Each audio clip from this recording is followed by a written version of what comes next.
কিছুদিন আগে মেলা থেকে এই ছোট্ট লাড্ডু গোপালকে কিনে এনেছিলাম। সত্যি বিশ্বাস করলে নাকি? আরে না না, এটা আমি মাটি দিয়ে নিজের হাতে তৈরি করেছি।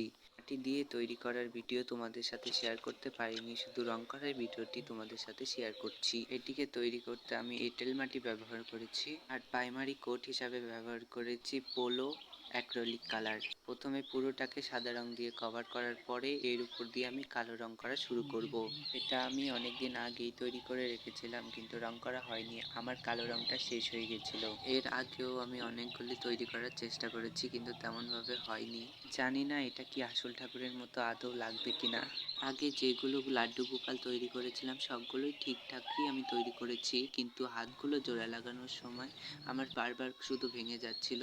কিন্তু আমি হাল ছাড়িনি, দেখো তৈরি করে ফেলেছি।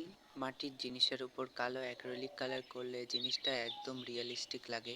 ধরাই মুশকিল হয়ে যায় যে জিনিসটি মাটির তৈরি। মাথার ঘাম পায়ে ফেলে জিনিসটি তৈরি তো করে ফেললাম। এখন তোমরাই বলো কেমন হয়েছে, আর তোমরা কি ধরতে পেরেছিলে এটি মাটির তৈরি? ভিডিওটি ভালো লাগলে অবশ্যই একটা লাইক করে দেবেন। আজকের মতো এটুকুই, দেখা হবে অন্য কোনো ভিডিওতে। আর হ্যাঁ, যেতে যেতে রাধে রাধে বলাটা ভুলবেন না। দেখা হবে অন্য কোনো ভিডিওতে।